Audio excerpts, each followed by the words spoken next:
we discussed earlier? Now, we want to talk about, now that you know who you are, prepare a plan for your life.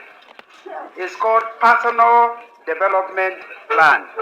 Personal Development Plan. I don't have a lot of time to discuss it, so I'll try to skip some of the materials, but you are going to have, finally you are going to get the notes.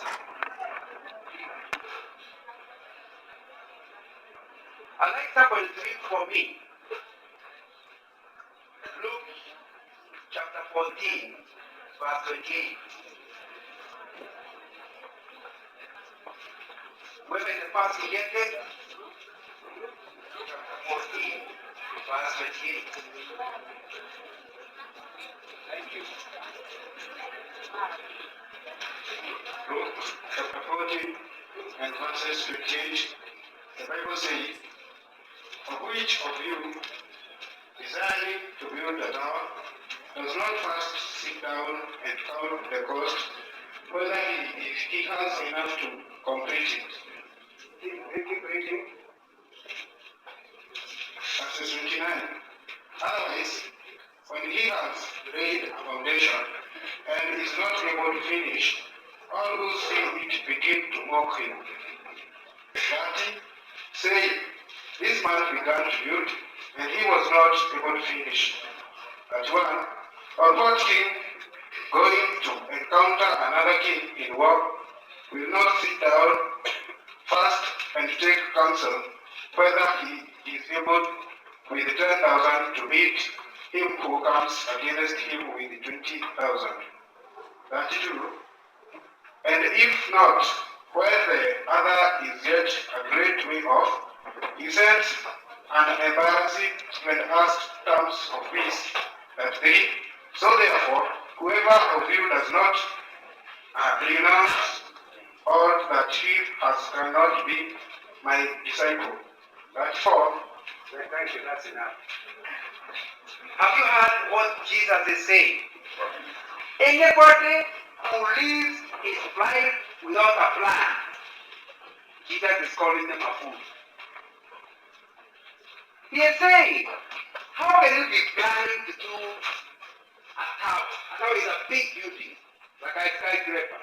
How can you be planning to do a building and you start building because you have put a plan?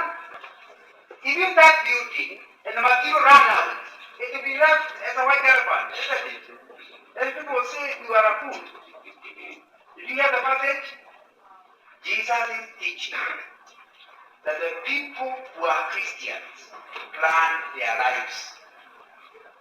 It's the same message that was quoted to us earlier in the book of Jeremiah 29, verse 11. God is saying, I'm a planner. I have plans for you. And it's a very important thing that you understand the importance of having a plan. Without a plan, you can't accomplish much. In fact, without a plan, you end up wasting time. When you have a plan, every minute counts. Because there is something you are trying to accomplish, isn't it? When you have a plan, when people want to do nothing, they can't do it with you. Have you seen somebody come this way and say, what are you coming? To kill time. Mine does not need to be killed. I have planned for what to do. So if you don't hear anything else in the next few minutes, hear this. That a Christian lives his life backwards. In other words, you go to the end of the journey in your mind, in imagination, see what you want to achieve, then you come back and live every day like you are living backwards. Even at Form 1, you picture yourself in Form 4 and what will be required.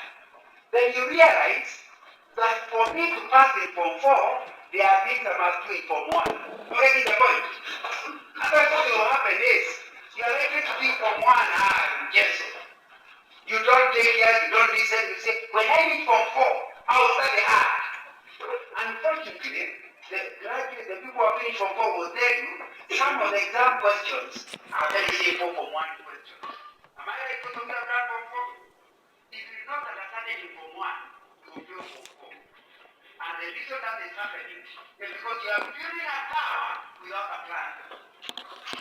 Jesus is teaching us about the importance of the plan. And not just a plan for a project. You need a plan for the whole of your life. You need a plan for the whole of your life. And I think that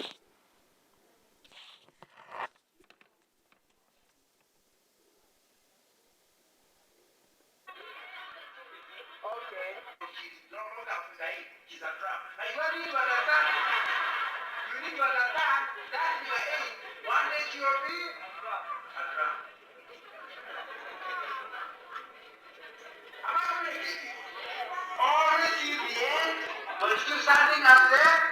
Am I going to get it? And it gives you wisdom on how to live your life. It's a very, very, very important principle that we need to deal with. Since I don't have a lot of time, I'll skip a lot of material. So the first thing you must have in order to live your life. Now you're not talking about a plan for one project. You're talking about a plan for your life. Maybe you're only 16 years. Or you are, how old are you, sir? Huh? 16. 15. Or not yet 16. I thought you are 16. Now, so you are 16. My friend, start by imagining where you will be when you are 80. How many years do you have? 60 what? 64. Am I right? So, I like every one of you, before the end of the holidays, to start writing a paper on where you want to be by the age of 80. My suggestion is write birthday speeches for your 80th birthday. And you are writing several speeches.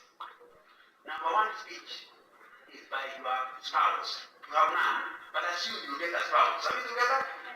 What do you hear them say? Oh, today is the birthday of my husband. I want to tell you what my husband has meant to me. Now you have no wife, but you need to start imagining the impact you make on your wife before you ever marry. Am I communicating? So you are writing now a vision of what's a vision? A vision is the final product of your life. What do you have achieved by the time you are 80? Because after 80, maybe nothing much you achieve after that. So let's assume 80. Is that a good year to assume? Yeah, birthday of 80. So the first speech you must write, if God gives me a spouse, what impact do I want to make on her? Write down a speech on what you hear saying. My wife has meant the following to me. Number one, my wife has helped me to live a healthy life. That means if you meet a girl who is not healthy thinking, the one that can achieve here and help me to become healthy. Because what you are writing is also going to determine the kind of girl you marry. Are we together? Because you are writing the speech, the kind of impact the girl will make on you. Anyway, so the first speech is by your spouse. The second speech is by your son or daughter. If God gives you children, what impact you want to make on them? Then write it down. Oh, and remember when you are 80, your son is also a grandfather if there's something. So you can't talk nonsense. And remember, he's going to read that speech. Because what happened on yesterday's birthday, you say, don't write any speeches. I've already written one for you. If you are agree with it, read. But when did you write your speech? When I was about 2. And you have lived your life without writing. Are you getting the point? So so it gives you a vision. You have a vision of the kind of spouse you have and the kind of impact you will make on that spouse. You have a vision of the kind of children and the impact you will make on those children.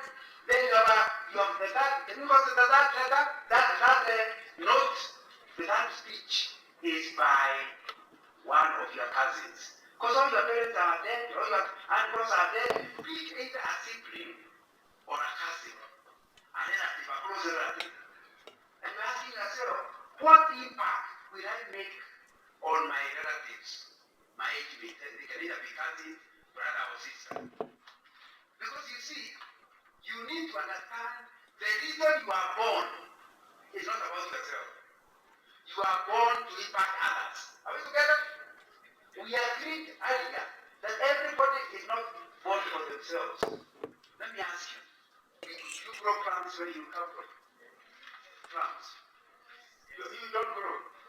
not from Kinako. You grow plants. You know what a plant is. Okay, we grow plants. Are we together? Now, if the plants grow around December, am I right? If you don't pick them, what happens to them? They drop and rot. Are we right? Because a plant tree can never eat plants. The plants were not created to be eaten by the plant. Similarly, you are not born about yourself. Your vision is not about the impact you make on yourself. It's the impact you make on others. And it will always be in Jerusalem, Samaria, Judea. That's why it starts with your spouse, to your children, to your cousins or siblings. Are we together? Because God has placed you wherever He has placed you for a reason. And that reason is what you are writing down in creating a vision. You are writing down that I will make this type of impact on my relatives. That means, I'll come back to it in a minute, but that means you are clear in your mind. You are trying to make an impact among the relatives. Speech number 4 is going to be done by a neighbor, a community representative. This is not a relative, but you are making impact on the people around your village. Are we together? What kind of impact do you want to make in your neighborhood? Write it down.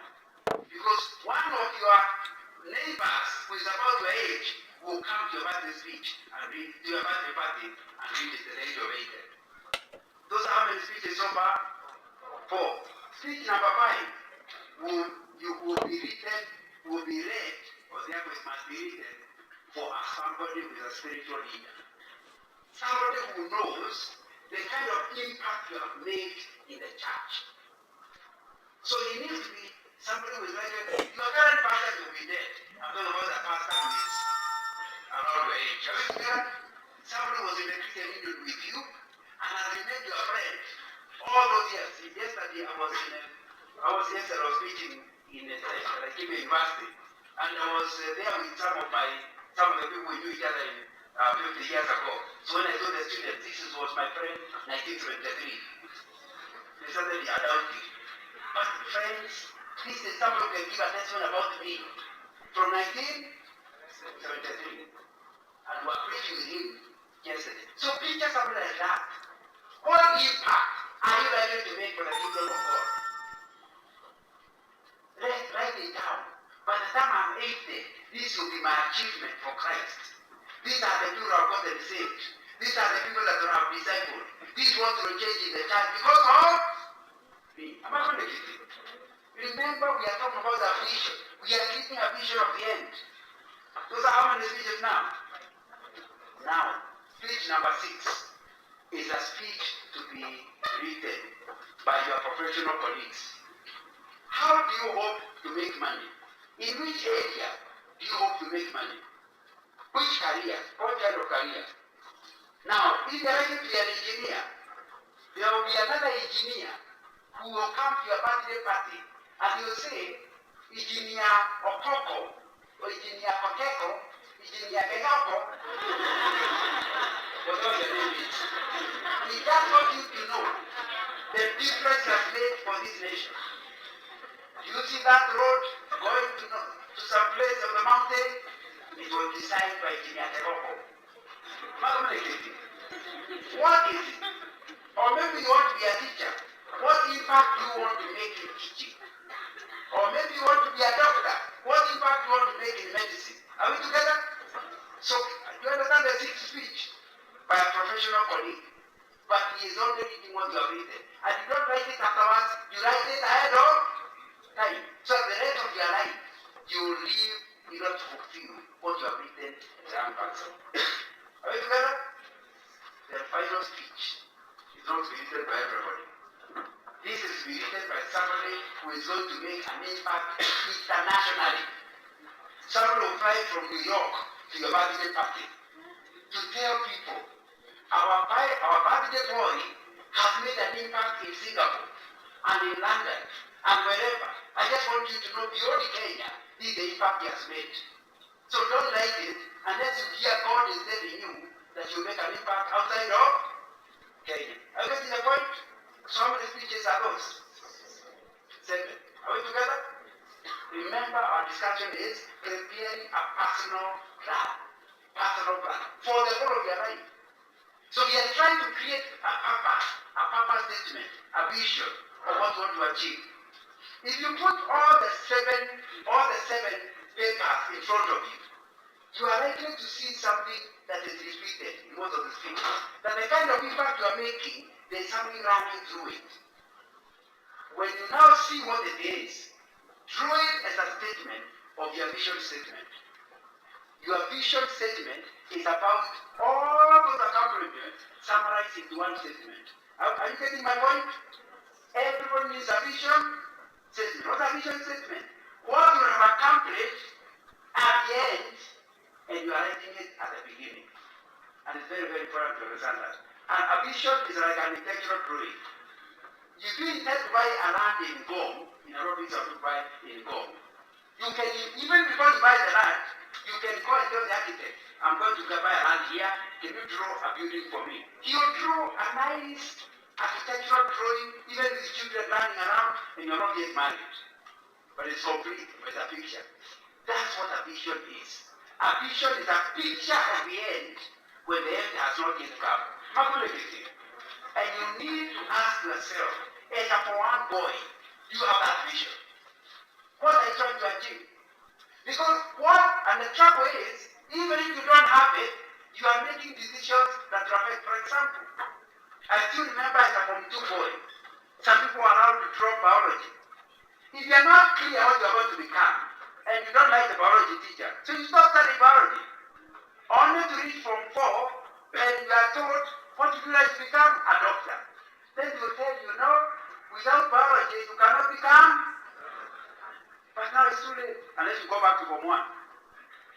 Can you see why as a Form 1 is the right time to have a vision? Because it helps you to make a decision. Yeah, I normally compare it to the first time I went to the showground. We were taken at Standard 7th to Nairobi showground. And there are those things, I don't know they are still there, but that's more than 55 years ago. There is those things in the showground, after you show your ticket, you get in. Can you go backwards? Have you been to the showground? It allows you in, but you can't come out. If you want to come out, it's not that gate. You have to go to another corner, you have to come out. So you don't dare go unless you are clear you want to go in. It's the same thing with life. Life is an onward movement thing without allowing you to go back. My friend, you make a mistake because you are not clear what the kind of vision you have. A boy says, may I sleep with you? Because you have not seen the kind of woman you want to become, you say only once. Now that one is only once you are pregnant. Once you are pregnant, you realize now you cannot realize your vision. Are we together? But when you are clear about your vision, and a boy want to play around with you, see, me, I'm going places. I'm getting a PhD. But you can't play around with it. Marriage will come and I'll bring my masters. You are too early. I'm not interested in this thing. Because you are clear about your vision. Are we together? And that's why I'm emphasizing now the importance of every young person getting clarity about the vision. However, I must say that this is not something you can do in your mind. You require prayer. Are we together? Because it's God to show you the kind of impact we are ready to make. And you're not trying to make an impact like somebody else. So we say we are all unique. It means that. So don't worry what else somebody else is writing. What do you hear God telling you about your accomplishment? That's the first thing that you need to do. Write a vision statement.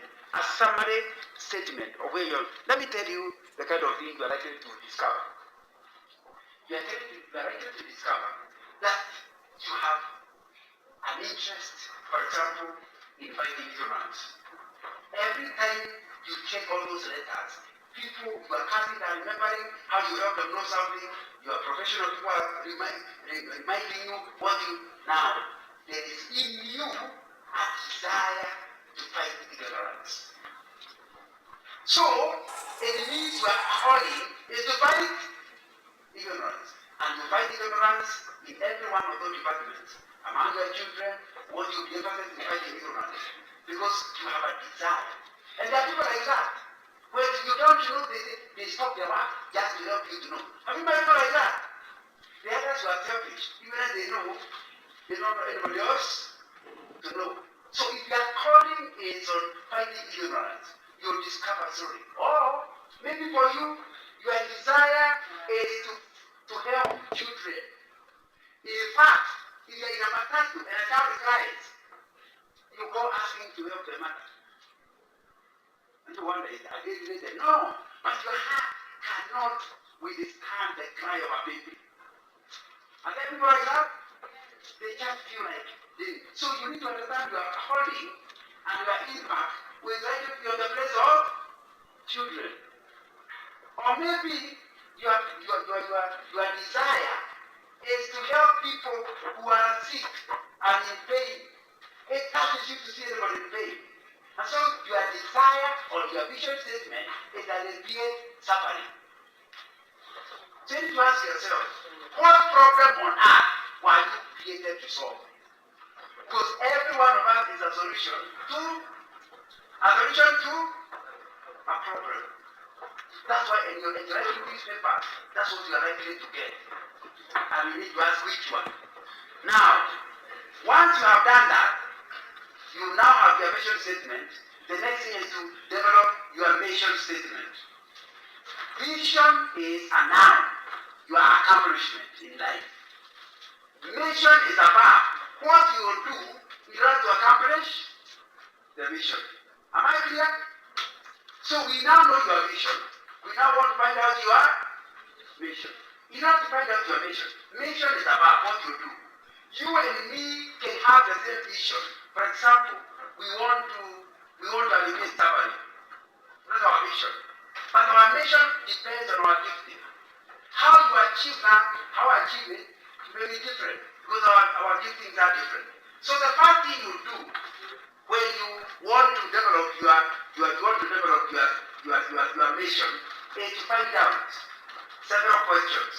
Question number one: what do you enjoy doing? Answer the question. Please list 10 things you enjoy doing. They have to help you to see how can I achieve my vision. Why are you writing 10 things you enjoy? Because sometimes what one person enjoys is not what another one enjoys, isn't it? So you know that enjoyment or interest has come from God. That's why God gives you one interest in one area, gives you in another one. So, and you are listening to the voice of God as you write down, I enjoy this, I enjoy this, I enjoy this. Write 10 things that you like doing. You enjoy doing. Once you have done those 10, please go on and write 10 things you are good at doing. Some of the things you enjoy doing, you're not good at them. And there are things you like doing, but you're not good. Yeah. So if you have already written one you enjoy, so don't go back to it. Write what you are good at. How do you know you are good at it? Because when you do it, everybody appreciates. When you do it, you also can think you have done a good job. What are the things? 10 things that you are good at. Some of you are good in mathematics. Am I right? You just write it. When one is the lesson of math, you just feel like flying. You enjoy it. Others, when they get the math, they start praying. Now you need to understand. None is better than the other. We are just created differently. Are we together? So don't worry about that. Ask yourself, what am I good at? But please remember, some things you are good at, you don't enjoy doing it. Am I right? Not everything you are good at is enjoyable to you. But now you have a list of things you enjoy, another list of things you. Hey, are you listening? The first list is things you enjoy or you're interested in. The second list is things you are good at. The third list is a list of things you have a conviction for. When you do it, you feel like heaven is smiling. In other words, it's not a question of you are good at or you enjoy, but something in you feels is what God wants me to do. That's why I told you the first thing is, when you do this exercise, the first thing is to get born again, so that you can listen to God's voice. What are you convicted? There are things you do and you feel, yeah, This is what God wants me to do. What are those things? Write 10 things you do, not because you enjoy them, not because you are good at them, but because you feel this is what God wants me to do. Once you have done that, put the 3 papers on a table. Find out, among the list of things you enjoy, are there some that are repeated in the things you are good at? Most likely there are some, am I right? And then, are they likely to be under conviction? You wrote them independently, but some are similar. Extract them to write a 4th list. A list of things that are repeated in all the 3. You enjoy them, you are good at them, and you have a conviction. That gives you an idea about what God wants you to do in order to achieve your vision. Are we together? And when you summarize it, you can summarize it into a mission statement. Am I clear? How many minutes, sir?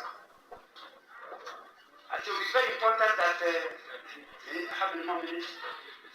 38. Okay. So we are still progressing. So you now know that you know your vision and you know your mission statement. Mission is, what am I going to do to affect my vision?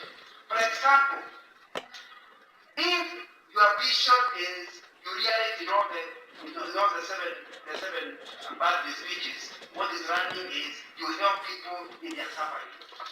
And then in the fourth list, you realize you are talking about treating sicknesses, helping the sick people. Now you start understanding that you achieve alleviating of suffering through medicine. Are we together? So, and by the way, another person who alleviates suffering through nutrition. I'm told if people eat well, you have less diseases in it. So it will be different. It depends on your gifting. Your vision is what you are seeing at the end. Mission is your gifting will guide you on the kind of things you can do. Are we together? The third exercise. In order to go to your vision statement, it will be important that you create core values. What are core values? C-O-R-E. Core values. What are core values? Core values are non-negotiable convictions. Non-negotiable. That means I actually want to go there, but not at any cost. These are the boundaries within which I travel. I would like to become this, but not at any cost. I would rather be a failure, but not break these values. What are they? I would suggest you look for about 5 to 6 different things that you're convicted about. For example, is sexual purity a virtue? Is it a virtue? It means that although you want to become a doctor, if becoming a doctor is by sleeping with someone, you are really not to become a doctor. I'm not going to get it. Because your core values cannot allow you to become a doctor if the requirement is you are sexually immoral. I'm not going to get it. Every one of us needs to have things that are not God's own. Things that you cannot break. What are they? What defines you? You have something you know, this one I can never do. I want to be a success, but not at this. For example, is marrying a Christian boy a value to you? Is it your value? That means even if the boy comes and he's very handsome, the moment you know he's not saved, doesn't interest you anymore. For you, the value is a Christian boy. What are those values? Because the values are so important. They help you in life. For example, how many of you have telephones? You will not be at home. Answer on telephones. A mobile. Answer to see what I can give an example. How many? Put up your hand. So there are several of you. Now I'd like you to go and Google my website. Give them a phone. You go my website. I want to give you my website so you can get my vision, my mission, and my core values. Are we together? Go to www.johngarner.com. John and Ganga live near each other. But I met a fool named John, and there's Ganga, not Nana, but Ganga. www.johnganga.org. If you go there, you will see I have tried to share. As a way of trying to help you, I've tried to share my personal vision, mission, and core values. And it's important to understand your core values. For example, for me, my value is integrity. What that means is because of integrity, I'm willing to fail rather than break integrity. The other day, a policeman, I was speaking, I'd been invited by Kabianga University, and I was coming back using the narrow route. It was in my mind. And the police stopped us, only to discover that the insurance had expired the previous day. As they said, you can't move from here. Of course, what they are after is a bribe. But my integrity does not allow me to bribe. I tried to beg them. We were there for more than an hour. Say, no, you need to come back to Narok for a court case. Not having insurance. I said I've already paid the insurance. It's only I've not put the sticker. Since I don't want to know. It should have been on the car window. I could just say that I could show you from my machine. I already paid for the insurance. But I not put the sticker on the machine. They refused.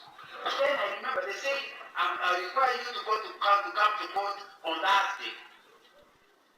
I realized I can't come because I do consultants work. And that particular week, I was helping a university to write a strategic plan. And so the university council and the university management were in Naivasha in a hotel, and I was going to help them to write their strategic plan. And although I've been my consultant, there are more than one person, I'm the leader. So I realized, going to court, what happened to the consultants? What do I tell the council, the university council and the management? I was stuck. But I also knew I cannot write. Okay, my point. So in the end, after my wife and I tried to persuade them, they just wrote, appear in court the following Thursday. And as I drew out to be, I said, God, this is a biblical value. You are the one who made me this value. That I should never bribe at any place or any cost. Circumstances don't explain. I had good reasons to bribe, so they don't require me to come to court. But I knew I can't. So if you are bribing, I'm asking the Lord now, I'm if you are massive, but what me what you will do. As I left in Nairobi, I started bringing my lawyer friends. And they told me, according to the law in Kenya, lack of insurance is a very serious crime. So, you have to go on that day to court as per the paper you have received. I said, but I'm having this other thing. The best thing we can see is try to get a lawyer in Narok. Let him go to court and give an apology to the court and say you are going to come if you are given a new date. So the next thing was to look for somebody in Narok. Fortunately, as I'm looking for a lawyer, my wife looked for a lecturer in Narok University. Once my wife was talking to the lecturer who is just a teacher, said, hey, that's what happened. I am going to go to, he said, I'm going to go to the, whoever is the head of police in Narok, and try to talk to him. So please fax me the document. So he tried the form. We said we gave the lecturer the document we were given by the police. We also gave the insurance. By that time we now have the sticker. We say give the sticker to show that it was just temporary, the problem was temporary. We gave everything. When our teacher friend went to the I don't think it's called an inspector or somebody senior or superintendent, he said, what's wrong with those people of yours? See, the mother could have sorted out there. Why didn't they talk to the people properly? In other words, instead of sympathizing with me, he's thinking about how I'm going to vote. What kind of people are yours? She explained, I agree. These are the type of people who can never give a gift. Then, a small matter, they are always to be less than. You know, One discussion the other. Do you know by the grace of God, the boss finally said, we are going to cancel the case. He ran the police post where we were arrested and told them not to go to court.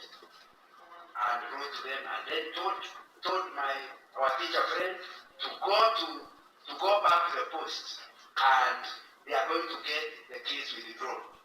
And they will get back our board. You know, as a police, to appear in court, you have to pay some money, isn't it? Now, not a bribe, but what is called a bond. Will I be sick? She went there and she actually pays us our money back. Isn't that a miracle? That's what it means to have a body. You are willing to pay for it. Another time, there was something, a different case, and I refused to participate. I was finally locked up in a cell. I can tell you I've been in a cell. Why? Because of my value code. What is the value code? And I was locked up. I tried to talk to the guys, you know, they threw holes there. The police said their holes. I said, and I was telling him, can you help me? He just looked at me right the other side. That's when the other Mabusus told me, don't just say it. Call him a bandit. So I learned the language in the cell. So the next time he was here, I said, a bandit. Now he died. And I explained to him, I've done nothing wrong. They just have misunderstanding. And I gave him the papers to show there was nothing wrong I had done. Do you know God has that policeman? And although the court had ended, he went to the office of the judge to give my case. When the judge saw the paper saying, go and bring him. Of course, because I'm a person, I was taking hold on, I was still being held at Mapus. I was taken to the judge's office. And they said, you have 5,000? Yes. I was told, the guy was saying, take him, he pays bond. I paid 5,000. So I did not, in order to appear in court the following week, so I did not sleep in the cell. Isn't that a miracle? Now, when he went to court, I went with a lawyer, and they explained. You cannot imagine it's the same policeman, it's the same judge that put me in his cell. I was very friendly, saying the people who are wrong should have been the one followed, not this one. I'm telling you all of that to tell you, your value will be expensive. I'm not going to listen. But that same expensive value is the one that will make people want to deal with you. When you know somebody can never give in, you want to use him, isn't it? You want him to be your friend, am I right? And if you have a job for someone who can be trusted, who will you go for? The person who is? So that's why you need the very early, where as a Form 2 boy, there are things you are valuable. One of the values I have, and I made it in 1969, is I value knowledge. And I made a commitment that I will be reading a book all the time, not for exams, just for general knowledge. So from 1969 to now, you can always ask me, what book are you reading? I'm always reading. Currently, I'm reading a book on nations. From 1969 to date, I'm always reading a book. Not to pass exams, just to get my knowledge. At that time, I did not want to become a writer. Now, it is that knowledge I've given without realizing that is now making me write books. Am I communicating? Because of a value. When you make a value, you read. When my children were in high school, now they are old, they were around 40 years. But when my children were young in school, they would read me reading a book. They come in February for me and say, Papa, you are reading the same book. I said, my commitment was not read. It was reading. One day I'll finish the book. I'm always reading, so if I don't read fast. What is it? As a young man in Form 2, you commit yourself for life. Those are called core. They are called core non-negotiable convictions. Something you are convinced is important to you. And it will appear in your plan. Remember he talks about having a personal development plan, PDP, and it means to have things you are committed to. I normally call core values like boundaries within which you travel to your vision. You are not willing to cross here, you are not willing, you will pass around here. What are they? If you don't have core values, then you are going to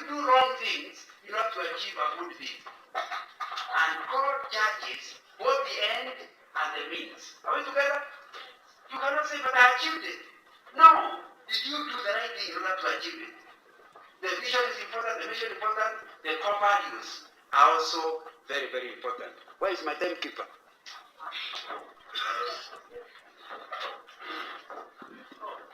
24 minutes. Okay, 24 minutes. Thank you. So I hope, have you understood so far? Have you seen how to develop your plan? How to do the mission? How to do the mission? Have you understood how to develop core values? And what they are is a very important, very, very important thing. The next thing is, you remember, we are still talking about how to reach your vision. It's what something I call self-assessment. Try to check who are you. Self-assessment. When you talk about self-assessment, you look at the things you have been doing and the kind of person you are. You do something I call SWOT analysis. SWOT analysis. SWOT analysis stands for S for strength, W for weakness, O for opportunities, T for threat. In other words, you have a vision, you want to go to it. Then you ask yourself, what strength has God given me, in me? I know, that can help me to reach that vision. Are we together? That's the S. And then, are you in the SWOT? Keep going until you reach the SWOT. So, you start with the S, and you ask yourself, keep going, down there, you go back. SWOT. So S is for strength. Please find out, you are doing an analysis, not of anybody else, of yourself. And you are writing it in your personal development plan. These are my strengths. These are the strengths I will use in order to reach my, where are you going? Your what? Vision. Are we together? What are those strengths? Maybe for me my strength is ability to speak in public. Write it down. Then later you will be finding out how can you use that strength to actually reach your vision. What are your strengths? What are you good at? Yes, I remember you wrote some of them already in the things you are good at. Are we together? Now do a SWOT analysis. Number two, what are your weaknesses? Remember, you are a realist. You know you have strengths and weaknesses. What are your weaknesses? For example, you know very well, as a boy, that if a girl wants to tempt you, you can very easily become sexually involved. All she needs is to come with a dress that is too low from above and too high from below, and you are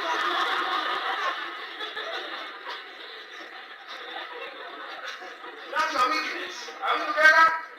The moment you know it is your weakness, and you see a girl like that, she ends up through there, you go through, because you know if you sit there, you are broken, you'll be finished. So don't start negotiating with her. Run away before the negotiation. Are we together? Because you know you are weakness. It's important to identify your weakness, because that weakness, once you know it, it cannot sabotage. You don't know it. You know your weakness, you don't. Maybe your weakness is to talk too long, in a long-winded way. So now you know, me, if I start talking, I'll talk 1 hour and I'm not idea what I say. Now, how do you manage yourself? Read your speech, write it in advance, and then read it. So you are being weighted will be sorted out by your written speech. Are we together? Once you know your weakness, there is a way of managing your weakness. What are your weaknesses? And how will you manage them so that you reach your vision? That's what we call internal analysis. The strengths are inside you, the weaknesses are inside you, you're done. Now the next part of the analysis is what we call external analysis. Now it's not about you, it's about your environment. We start with opportunities. What are opportunities? Opportunities are things outside you that will make it easy for you to reach your vision. Maybe the father you have, your only father, is somebody within your area of calling. And because he is there, you can see, how can I use my father's experience to make my experience less expensive? Can you see the opportunity? Or maybe it's the country you are living in, and the area you are living in.